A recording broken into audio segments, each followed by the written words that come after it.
Welcome to the third presentation in Unit 10 entitled Drop the Base. It says anger is an acid that can do more harm to the vessel in which it is stored than to on anything on which it is poured. Mark Twain. So what we already know. We already know that acids are in solutions with hydronium ions in solutions. Bases are solutions with hydroxide ions in solutions, and that acids and bases are classified as weak if they do not ionize completely. So, when we go on what we learned in the lab, we learned that indicators can be used to tell when the pH changes.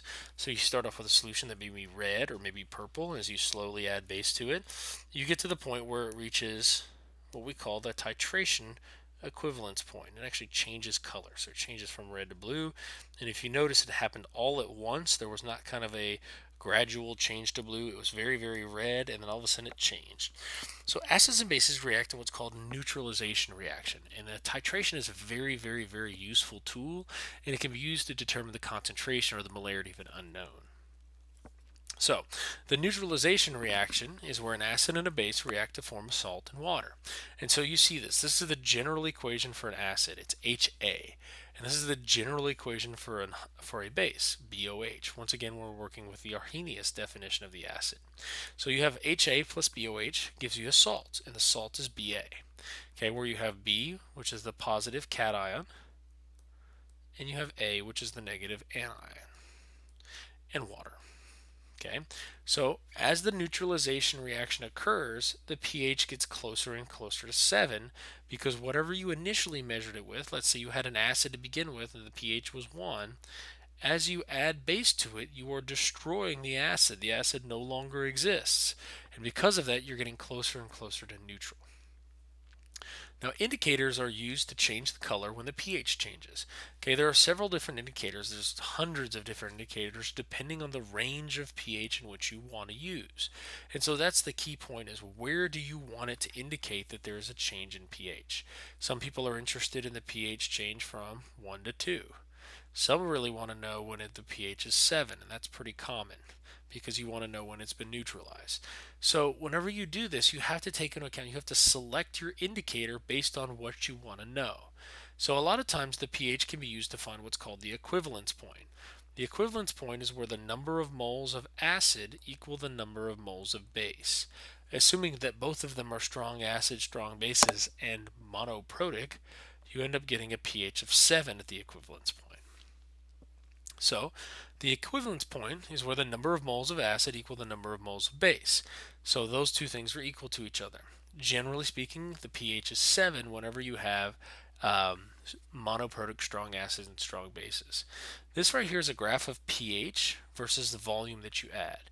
So you end up starting with an acid, and as you add acid, it doesn't change very much to begin with. So you have a very small change in the pH value. But right here, you see a very, very, very large jump in the acid.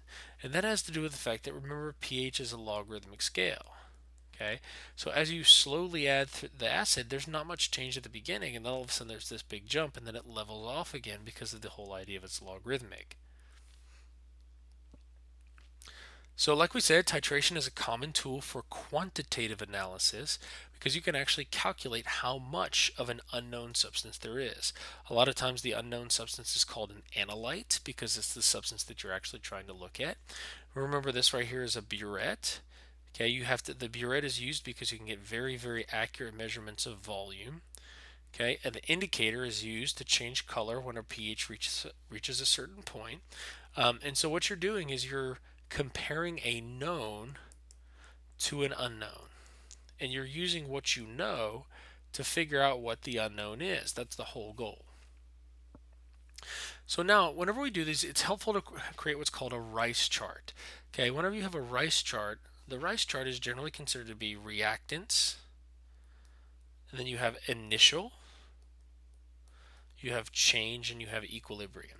So whenever you have the rice chart, reactants, initial concentration, change, and equilibrium.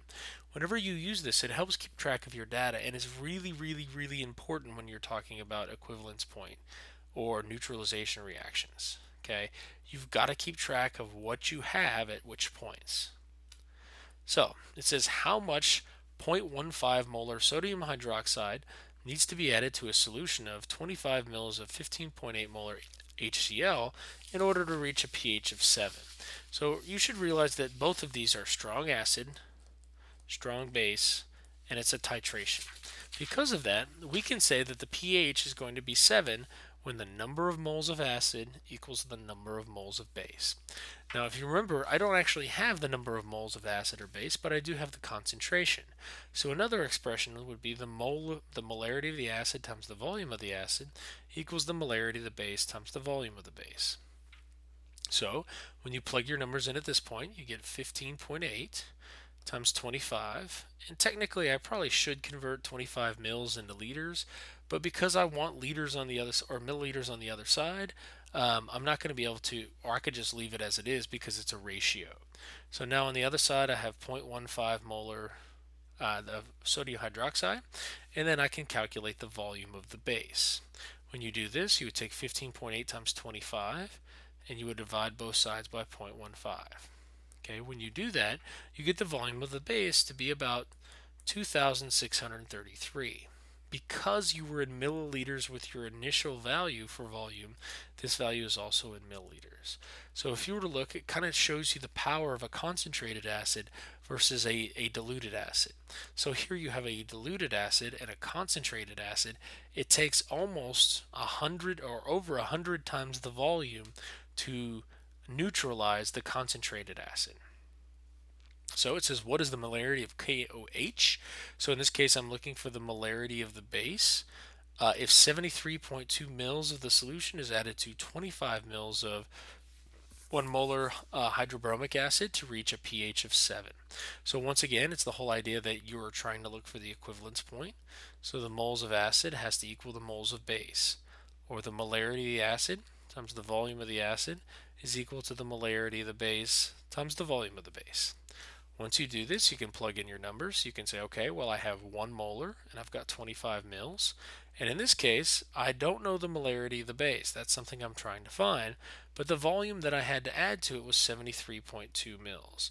And you may be asking yourself, well, that's kind of an interesting number. This data almost assuredly came from a titration. Titration, or burettes, are capable of measuring to this degree of accuracy. So because of that, you would divide both sides by 73.2, and when you do, you end up getting the molarity of the base to be somewhere around 0.34 molarity. Now, you should be able to predict how this would change if instead of this was KOH, what if it was CaOH2? And it would change the molarity of the base as well, because at that point you'd have to take into account the fact that there were 2 hydroxyls produced. So just be aware of that whenever you're doing these. It says speculate on the pH at the equivalence point for a solution for the reaction shown below. And in this case, you have this right here, which is acetic acid. Okay, you have acetic acid, and then you have sodium hydroxide. Well, acetic acid is classified as a weak acid, which means that it does not dissociate completely. So not all these hydrogens right here are free to react with this hydroxyl group. So because of that, you'll have free hydroxyls, and so you would predict the pH to be somewhat greater than 7 because of the fact that you have a strong base mixed with a weak acid. Okay, we also need to talk a little bit more about K. So we're going to review K from Unit 9. We're going to look at Ka. Ka is going to be a more specific version of K. Whenever we talked about KSP, KSP was a more specific version of K. So whenever we look at these, the key thing is that only the aqueous and gas solutions are used. We're not going to use anything other than those. We're not going to use liquids. So whenever we look at this, we have the acid and base dissociation. Now, I'm just going to do it for acid, but basically the same thing occurs for a base, except instead of H, you're going to have OH, and instead of A, you're going to have B+. But other than that, it's going to be the exact same. So we say Ka, and the Ka tells me that it's the acid dissociation constant, and you get this right here. Now, when we did it for KSP, we crossed this out. We canceled it out. We can't do this anymore because this HA value is an aqueous solution. So because of that, it has to be included in the Ka expression or the Kb expression. So whenever you look at this Ka expression in terms of strong acids, they dissociate completely. Because of that, this number is basically 0, and these numbers are as high as they can go, say 1 molar. Because of that, when you were to look at a Ka expression, this number becomes essentially infinity. So Ka values are meaningless when you're talking about a strong acid. So instead of that, we just say they disassociate completely. So you have the initial concentration of the strong acid is equal to the final concentration of the protons. Now, whenever you have weak acid, it's different. Weak acids partially disassociate. So because of that, you need the Ka value to figure out the H plus so that you can calculate the pH. So the initial concentration of the strong acid is equal to the final concentration. That no longer holds true when we're talking about weak acids. So when we use Ka to calculate, Ka values are known and can be determined using a table. So if I were to look up a table, I can figure out what this Ka value is. Okay, now we're going to put the Rice chart to use at this point. We're going to say, okay, the initial value that I had is this molarity, and it didn't have any of these because it hasn't disassociated yet. Whenever this disassociates, for example, whenever one of these falls apart, it's going to produce one of these and one of these. So you're going to have, for every HA that falls apart, you're going to produce an H plus and you're going to produce an A minus. So because of that, I don't know how many of them fall apart. So because of that, I represent it by the minus X value. You have then on the other side, for every X of these that fall apart, you produce X on the other side. And so now you have what's called the equilibrium values. You have H plus as being X, which you don't know. A is X, which you don't know. And then this original value you had that is 0.25 minus X. So this right here is an expression because you know this number and there's only one variable that you don't know. So because of that, we can solve it. Now, there is a trick, and the trick is very, very useful when solving these. If you ever have a Ka value that is 10 to the minus fourth or lower, you can actually take this and you can algebraically make it much, much easier. If it is 10 to the minus fourth or less, this number becomes insignificant in the calculation. Because of that, you can cancel this number out, and now you have a number, the Ka value, is equal to x squared over 0.25. That is a much, much simpler calculation in which you will not have to use the quadratic formula. If you have something that is 10 to the minus second, this is no longer true. You can't cancel that term out. And because of that, you would actually have to multiply both sides, and it ends up being a quadratic formula calculation, which is kind of messy. So you're looking for something 10 to the minus fourth or lower. So it says write a Ka expression for carbonic acid. So you should know that carbonic acid is based on carbonate, which is CO3. It has a charge of -2. So because of that, I can say that the equation that you have for carbonic acid is H2CO3 is going to go to 2H plus, and then you have plus CO3 2 minus. Now I do know that carbonic acid is a weak acid, so when I do this, the Ka expression is going to be important. So I'd write H plus, and then I'd write CO3 2 minus. And on the bottom, I'd have to have H2CO3. Now it is important that you are missing one thing. Remember that these values right here, the exponents, are supposed to be the coefficients. So the coefficients are generally 1, but in this case they're not. So this would have to have a squared value right there. So you do need to be aware of the rules for writing K expressions from Unit 9. It says the acid dissociation constant for acetic acid is 1.58 times 10 to the minus fifth. Okay, what is the pH of the solution of 1.5 molar acetic acid? How does this compare to the pH of hydrochloric acid? So if you were to look at it, we would say, okay, I need to write a Ka expression. A lot of times people will write Ka expressions as just H, A minus, over HA. If you wanted to, instead of writing A, you could write it as acetate, COO, CH3COO, but I like this version a little better because it works for everything. So now what I'm going to do is we say for every one of these that falls apart, we're going to produce an X, but we're also going to produce an A, or an acetate ion. So we divide it by 0.15 minus X, because that's our acetic acid concentration right there. Now that right there has to equal our Ka value, which is 1.58 times 10 to the minus fifth. At this point, you like the fact that you have a minus 5 right there, because what that allows you to do is pretend like this is not there. I know that it is there, and I know some people have issues with trying to cross it out, but because it's so small, it's not going to come into play whenever you take into account significant figures. So you can just cross it out. So now you have x squared is equal to 1.58 times 10 to the minus fifth, and then we still have that 0.15 term in the denominator. At this point, you would use algebra to solve. We'd multiply both sides by 0.15, and that would cancel out, and then we'd end up taking the square root. When we do that, we get an x value, which remember is really our concentration of H, is going to be 1.54 times 10 to the minus third, and that is our molarity. Now, in the last one, we have the dissociation constant for purity is 1.8 times 10 to the minus ninth. What is the pH of the solution of 0.15 molar purity? So we're going to use just the general equation again, because we're not familiar with the chemical formula for purity, and we're just going to write it this way. Whenever we do that, we know that that's our Ka expression.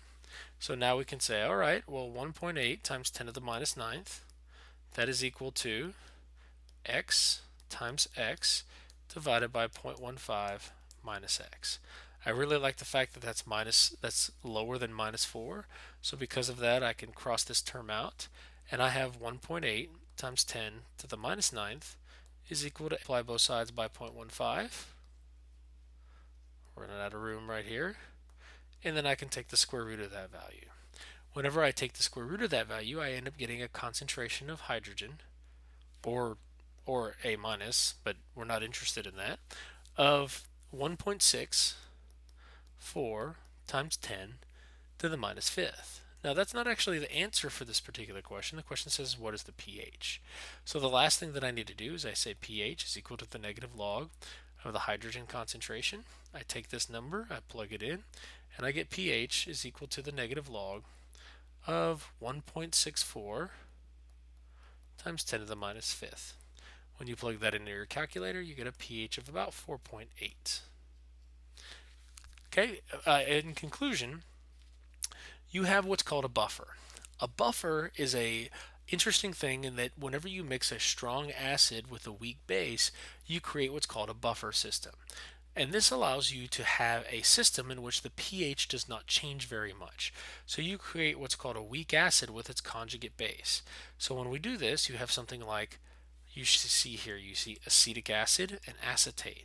Whenever you have those two in combination, it creates a buffer system which takes a large amount of pH change, or acid, in order to change the pH. So you have buffers in your body, specifically in your blood. Your blood will allow you to maintain the pH of your blood no matter what you eat or drink or how you breathe, and those things won't affect the pH of your blood because of how efficient the buffer in your blood is.